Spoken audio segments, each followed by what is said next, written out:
Thank you, Mr. Chairman. Ranking Member Green, thank you all very much for conducting. I want to particularly thank Representative Wahlberg and Representative Welch for their leadership in bringing forward H.R. 3891. It is a bipartisan bill not only on your side but on ours, and I testify today wearing two hats. First, as the immediate past president of the National Association of Attorneys General, the nationwide organization of all 56 state, territory, and District of Columbia Attorneys General, a nonpartisan organization. To the extent my testimony conveys information that is in the two National Association letters submitted with my testimony, it is testimony on behalf of the organization. To the extent I may testify on other matters, for example, illustrate points with experiences from Kansas, it's my testimony as the State of Kansas Attorney General. A quick word about the, I would slip into the jargon, Mr. Chairman, the MFUCUs, the fraud control units, but we tend to call them the MFUCUs. Title 19 of the Social Security Act, of course, requires every state to have one or obtain a waiver.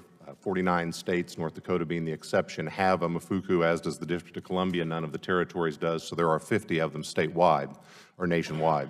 Of those 50, 44 are housed within the Office of the Attorney General. The other 6 are housed at another location in state government, but of course none can be housed by law within the Medicaid program itself. The whole point in Congress's enactment is to have an outside entity watching the fraud fighters, the abuse fighters outside, connected with, coordinated with, communicating with, but separate from the program itself. Kansas is one of those states where the MFUCU is housed in the Attorney General's office. These are valuable programs from a state perspective because, like the Medicaid program itself, the cost is shared. The ratios are slightly different. It's a 75% federal, 25% state mix on the cost. That is a tremendous value-added proposition from the standpoint of being able to detect, investigate, and prosecute Medicaid fraud or the abuse of Medicaid beneficiaries. And so they are very attractive and therefore robustly used among the states, including in Kansas. HHS OIG data shows that in fiscal 17, the total recoveries nationwide from the MFUCUs were about $1.8 billion, a little under $2 billion. And the total number of criminal convictions were about 1,500, give or take. Of that number, about 370 of those 1,500 criminal convictions were patient abuse convictions as opposed to fraud against the program convictions. And it's that distinction between fraud and abuse investigations, prosecutions, and efforts to detect that is the subject of H.R. 3891. The distinction is important. I don't know the historical reasons for it. I suspect staff does. But for whatever reason, when Congress enacted the provisions in Title 19, it drew a jurisdictional distinction between the ability of a Medicaid fraud control unit to address fraud, an effort to steal public money from the Medicaid program, and the authority of a MFUCU to address the abuse of patients, whether it's physical or financial or sexual or whatever sort of abuse it might be. And to boil it all down, the net is cast wider statutorily in terms of our ability to go after fraud than it is in terms of our ability to go after patient abuse. In a phrase, we can essentially go after fraud wherever we find it. But with respect to patient abuse, we can only go after it when we find it in what the statute calls a health care facility, or in some states at a statutory option in a board and care facility, in other words, in an institutional setting. We cannot use those MFUCU assets to detect, investigate, prosecute patient abuse cases in a non-institutional setting.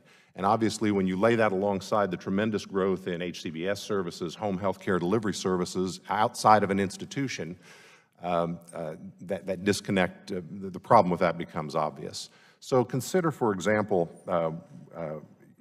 our folks, for example, in Kansas, investigating a home health care fraud, a PCA fraud sort of circumstance, and we are at a non-residential or non-institutional, in a residential setting, for the purpose of figuring out where the money went, and we discover evidence of abuse or neglect of the patient.